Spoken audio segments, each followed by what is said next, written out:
Welcome to 50 tips and tricks for vanilla Minecraft. Now, one thing that I want to say before we begin is that chances are you are going to hear a fact that you already knew. So what I want you to do is count up all of the facts that you were already aware of and put your total down in the comment section.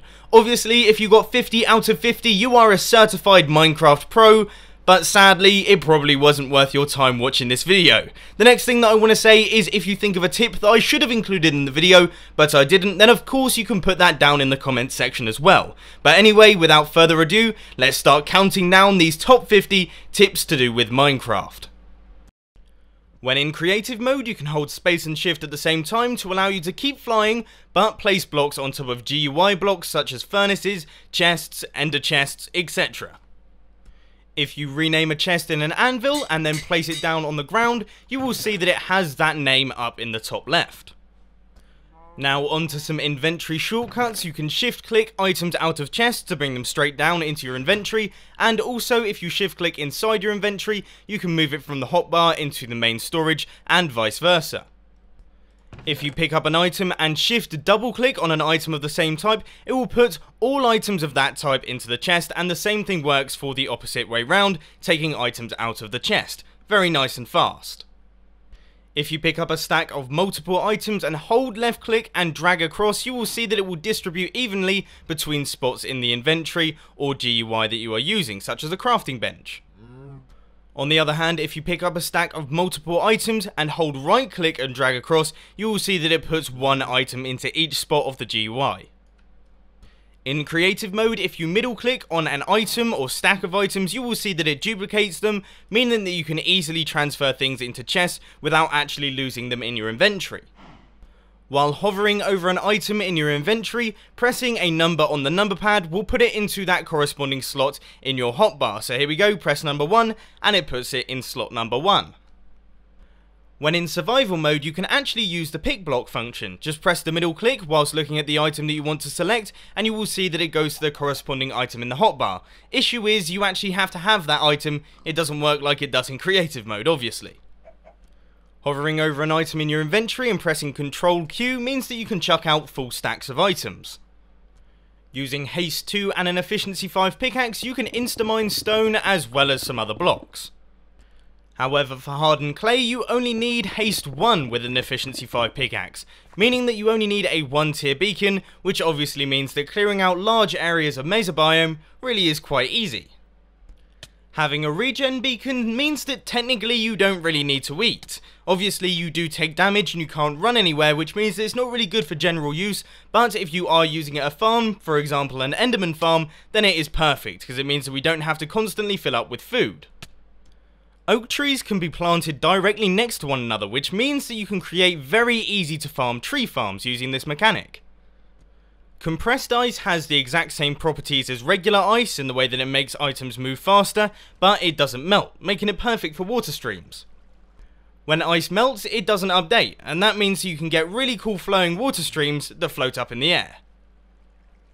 You can make floating sand by placing it on top of a 2-high plant, then breaking the plant. See? It doesn't fall. String causes block updates, even if it's not connected to tripwire hooks. That means that you can place a 2-high plant, sand, and then string, take out the plant, and you will see that if a player walks over this sand, it will fall, and you could put them into lava, or make them fall to their death. Landing on slime blocks whilst holding space means that it will cancel the bounce, but also you won't take any fall damage. Slime blocks can bounce players, turning them into sort of trampolines, which is quite fun. They can also be used to bounce other entities, for example snowballs, potions, and flaming arrows. Videos to those can be found in the description. They can also be used to bounce other entities, for example sand, gravel, and anvils, leading to some really awesome effects, for example Sethblink's piston sand wave. Oh, did I also not mention that slime blocks can bounce minecarts and boats? Basically, what I'm trying to say here is that the slime block is definitely the best block in the game. I mean, look at this thing. When placing a torch, any block within 7 blocks of this torch is now completely spawn-proof. That is a pretty good way of keeping your torch placing nice and efficient. You can ender pearl through any block in the game. Just make sure that you've got plenty of health and you chuck enough of them, but here we go, and we are now on top. Well, sort of. This technique allows us to get on top of the nether. Once again, make sure you've got enough health and enough ender pearls, just chuck them through and you can see that we have made it to the top.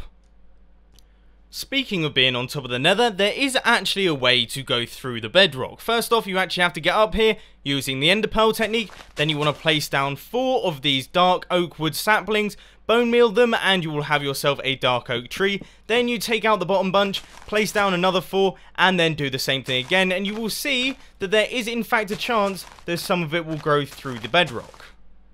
As you can see here, we have got ourselves an oak wood that goes right the way down on through, and now we have the hole to get in and out of. You can use a bucket of water to break cobwebs. If you put a silk touch enchantment on shears, you can also pick up cobwebs, allowing you to place them back down as they were. If you place a carpet on top of a fence post, you can jump over it, but other mobs can't, making for a pretty good farm design.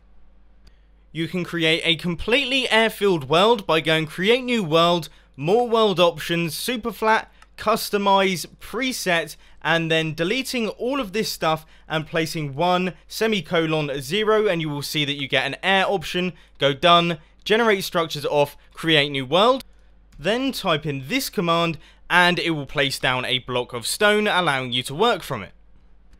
Pressing F3 and H at the same time allows you to see how many uses you have left on a tool that you are using, for example this pickaxe. Typing /help allows you to see all of the commands available to you with multiple pages so that you can scroll on through.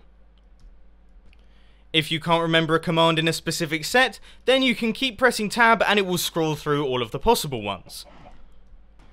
If you never want it to be dark again, then you can type in this specific command and it means that the time will not keep turning and it will be at a constant from then on. If you never want it to rain again, then you can type in this command, and that means that you won't get any weather for that specific length of time. The massive number next to it is to make sure that it never happens again. Of course, there is absolutely tons of cool stuff that you can do with specific commands, for example turning off fire spread and mob griefing. I would suggest checking it out for yourself. If you want to easily change your game mode, then you can use one of these commands. Game mode C is for game mode creative, game mode S survival, and game mode A for adventure. Alternatively, you could use game mode 0, 1 and 2 for survival, creative and adventure. You can make a mob proof door using different types of fence posts. Just put normal fence posts going round and then your nether post right in the middle. They won't see it as an open way and they won't try and get through. You can make a pretty good one-way door using fence posts and carpets. As I mentioned earlier, mobs don't really recognise carpets as a block they can stand on, so they don't take notice. This also works for hostile mobs, making it fairly useful. You can make flaming arrows by firing them through lava. As you can see, it's working just fine. A good way to place blocks downwards is to use vines. As you can see here, you can click on them, it actually replaces the vine, and that means that you can just continue on your merry way. Despite being in difficulty normal, no mobs are spawning, and that is because this whole world is made of half slabs. This is a non-spawnable block, and there are a bunch of them that mobs can't spawn on. If you do want a full list, then I would suggest checking out Static's Spawn Point series. It really is quite good. Mobs can't spawn in water, so if you're running low on torches, you could fill up this cave with that fine H2O. I don't know, it might be a little bit expensive, but it works. If you wear a pumpkin on your head, Endermen can't see you, or at least they don't get angry. The only issue is that it is quite hard to see, especially when you're trying to find the Ender Dragon, and you don't exactly know where he is. Oh, that hurt. Blaze drop twice as much XP as all other mobs, making them pretty good to use for XP farms.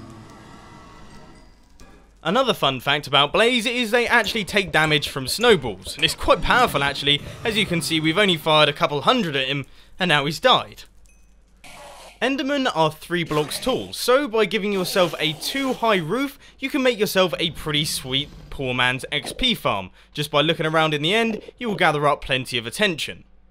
You can give mobs special effects. If you call a mob Dinnerbone or Grum, then it will spawn in upside down, and if you call a sheep Jeb, then it will spawn in as a rainbow sheep. Now you can achieve this in survival Minecraft by using a name tag just renamed via an anvil. It looks pretty cool, doesn't it? So there we go guys, that is it for today. Those are all the tips and tricks that I have to offer for you. I hope that you have learnt something from today's episode. I do apologise that it has been a little bit longer than usual. I had no idea how long this would take, and I had absolutely no idea how long it would take to record, because this really has been a marathon of a recording session. But anyway, if you did enjoy this video, please be sure to hit that like button, and if you really loved it, then make sure to subscribe. But thanks for watching guys, this has been Mumbo, and I'm out. I'll see you later.